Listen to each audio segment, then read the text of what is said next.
Hi అందరికీ, welcome back to my channel. మనం ఈరోజు కోవా గర్జలు ఎలా చేసుకోవాలని చూసాము. కొంతమంది కజ్జికాయలు అంటారు, కొంతమంది గర్జలు అంటారు, డిఫరెంట్ పేరుతో పిలుస్తారు. నేనైతే గర్జలని మనం పిలుస్తాం అనమాట. సో కోవా గర్జలు ఎలా చేసుకోవాలో చూసుకుందాము, పదండి వెళ్దాం. నేనైతే ఫస్ట్ పిండిని తడిపి పెట్టుకున్నాను. ఫస్ట్ ఒక కప్ మైదాకి 2 cups ఆఫ్ వీట్ ఫ్లోర్ తీసుకున్నాము. గోధుమ పిండి తీసుకున్నాను అనమాట. గోధుమ పిండిలో కొంచెం ఆయిల్ వేడి చేసి పోసి మంచిగా కలిపి ఒక 1/2 hour వరకు నానబెట్టి పెట్టేసుకున్నాం. కోవా తీసుకుంటున్నాను. కోవా తీసుకొని ప్యాన్లో వేస్తున్నాను. ప్యాన్లో వేసి లైట్గా ఫ్రై చేస్తాను. ఈ కోవా వచ్చేసి ఏంటంటే షుగర్ యాడ్ చేసలేదు, ఫ్రెష్ కోవా వితౌట్ షుగర్. దాన్ని ఫస్ట్ ఫ్రై చేసుకుందాం మనం. స్టవ్ మీద ప్యాన్ పెట్టేసి మీడియం ఫ్లేమ్లో ఈ కోవాని అందులో వేసుకొని లైట్గా వేడి చేసుకోవాలి. బాగా కలుపుకుంటూ ఉండాలి, అడుగంటుకోకుండా చూసుకోవాలి. కొద్దిసేపు అయిన తర్వాత కోవా అనేది ఈ కన్సిస్టెన్సీకి వస్తుంది. అప్పుడు స్టవ్ ఆఫ్ చేసి చల్లగా చేసుకోవాలి. మన కోవా చల్లగా అయ్యే వరకు మనం ఏం చేద్దామంటే ఫస్ట్ షుగర్ తీసుకొని షుగర్ పౌడర్ చేసుకుందాం. ఇప్పుడు షుగర్ పౌడర్ చేసేసుకున్నాను. మనం కౌంట్ చేసుకొని ఎంత క్వాంటిటీ కావాలో అంత వేసుకుందాం. నేనైతే ఇక్కడ 500 grams కోవాకి 2 cups ఆఫ్ షుగర్ తీసుకుంటాను. నా దగ్గర ఈ మెజరింగ్ కప్ ఉంది. ఓకే, ఈ మెజరింగ్ కప్ తోటి 2 cups ఆఫ్ షుగర్ పౌడర్ తీసుకుంటున్నాను. ఓకే, ఇప్పుడు మన కోవా ఏమంటారు చల్లగా అయిపోయింది. చల్లగా అయిన తర్వాత ఏం చేద్దామంటే మనం ఫస్ట్ కొంచెం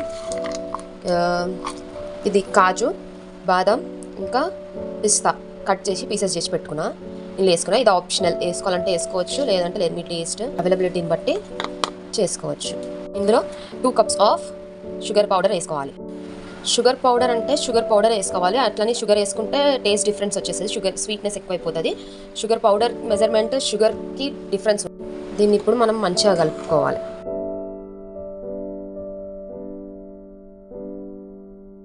ఇప్పుడు ఇలా లాస్ట్కి కొంచెం ఇలాచీ పౌడర్, నేను తక్కువ వేసుకున్నాను, మాకు ఇలాచీ ఫ్లేవర్ అంతగా నచ్చదు, లైట్గా ఉంటే చాలని చెప్పేసి లైట్గా ఇలాచీ పౌడర్ వేసుకొని కలిపేసుకోవాలి. ఇప్పుడు స్టవ్ మీద ఆయిల్ మీడియం ఫ్లేమ్లో పెట్టి వేడి చేసుకుందాము. ఆయిల్ వేడయ్యే లోపల ఈ పిండిని తీసుకొని బాగా ప్రెస్ చేసి ఒక పెద్ద ముద్దలాగా తీసుకుందాము. ముద్దలాగా తీసుకొని ఏం చేద్దామంటే చపాతీ లాగా చేసుకుందాము. సన్నగా చేసుకోవాలి, చాలా సన్నగా చేసుకోవాలన్నమాట. ప్రెస్ చేసుకొని ఇట్లా కార్నర్స్ నుంచి ప్రెస్ చేస్తూ ఉండాలి. బాగా సన్నగా చేసుకోవాలి. ఇట్లా పెద్దగా చేస్తే ఏంటంటే చపాతీ లాగా ఒకటేసారి మనము ఒక 3-4 గర్జలు చేసుకోవచ్చు. ఇట్లా సైడ్స్ నుంచి ప్రెస్ చేసుకోవాలి. కొంచెం సన్నగా చేయాలి, మరీ లావుగా చేయొద్దు.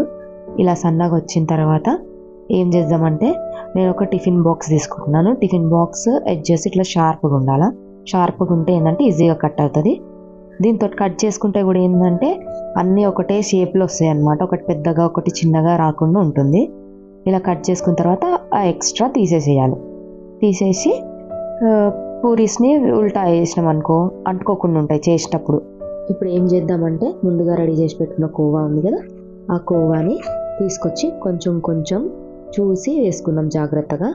ఎక్కువ అయిందనుకోండి అది వెయిట్ ఎక్కువ అవుతుంది. వెయిట్ ఎక్కువ అవ్వడం వల్ల లీక్ అయిపోతుంది కూడా. లీక్ అయిపోతే ఆయిల్ అంతా ఖరాబ్ కూడా అవుతుంది. అందుకే జాగ్రత్తగా చేసుకోవాలి. ఇప్పుడు ఒక చిన్న గిన్నెలో వాటర్ తీసుకొని సైడ్స్ అంతా ఇలా లైట్గా అద్దాలి. ఎక్కువ అద్దితే కూడా అతుక్కోదు, జారిపోతుంటుంది, మళ్ళీ లీక్ అయ్యే ఛాన్సెస్ ఉంటాయి అన్నమాట. అందుకే లైట్గా వాటర్ అప్లై చేసుకోవాలి. లైట్గా వాటర్ అప్లై చేసిన తర్వాత ఏం చేద్దామంటే మెల్లగా ఒక సైడ్ నుంచి ఇంకొక సైడ్కి ఇలా స్టిక్ చేసి ప్రెస్ చేద్దాం. కొంచెం గట్టిగా ప్రెస్ చేయాలి. ప్రెస్ చేస్తే ఏంటంటే అది లీక్ అవ్వకుండా ఉంటుంది. మెల్లిగా జాగ్రత్తగా చేసుకోవాలి. చేసిన తర్వాత ఏం చేద్దామంటే ఒక చిన్న డిజైన్ చేయడానికి ఒక చిన్న ఫోమ్ తీసుకొని దాన్ని ఎడ్జెస్ ఇట్లా ప్రెస్ చేసుకో, లైట్గా ప్రెస్ చేయాలి, ఎక్కువ గట్టిగా ప్రెస్ చేయొద్దు. ప్రెస్ చేస్తే ఓపెన్ అయిపోతుంది. మెల్లిగా లైట్గా ప్రెస్ చేసుకొని ఇలా డిజైన్ చేసుకోవాలి. తర్వాత మెల్లిగా జాగ్రత్తగా ఒక ప్లేట్లోకి తీసుకోవాలి. ఈలోపు నా ఆయిల్ కూడా హీట్ అయ్యింది. ఆయిల్ని సిమ్లో పెట్టుకొని మెల్లిగా ఆయిల్లోకి డ్రాప్ చేయాలి. డ్రాప్ చేసి ఇలా గోల్డ్ కలర్ వచ్చే వరకు వేయించుకోవాలి. చాలా జాగ్రత్తగా వేయించాలి, ఎందుకంటే కొంచెం సైడ్ అటు ఇటు అయినా కూడా లీక్ అయ్యే ఛాన్సెస్ ఉంటాయి అన్నమాట. అందుకే ఇలా గోల్డ్ కలర్ రాగానే తీసేయాలి, చాలా తొందరగా అయిపోతుంది. అట్లనే అన్నీ సిమ్ ఫ్లేమ్లో పెట్టుకొని మాత్రమే వేయించుకోవాలి. చెప్తున్నాను, సిమ్ ఫ్లేమ్లోనే వేయించుకోవాలి. ఇంకా మన గర్జలు రెడీ. ఇంకా టేస్ట్ చేయడం ఒకటి ఉంది, టేస్ట్ చేద్దాము. టేస్ట్ చేసి ఎట్లుందో చూద్దాము. ఒకటి తీసి అయితే ఓపెన్ చేస్తే అందులోకి వెళ్ళి కోవా ఎలా మెల్ట్ అయ్యుకుంటూ వచ్చిందంటే నాకు చీజ్ మెల్ట్ చేస్తే వస్తుంది చూసిరా, అట్లా కనిపించింది అనమాట. సో టెంప్టింగ్గా ఉంది. తిన్న తర్వాత కూడా సూపర్ ఉంది. మధ్యలో కాజు బాదాం పంట కిందికి వస్తుంటే యమ్మీగా ఉంది. మీరందరూ కూడా ట్రై చేయండి. ఎలా ఉందో నాకు కమెంట్ బాక్స్లో చెప్పండి. ఓకేనా? Thank you.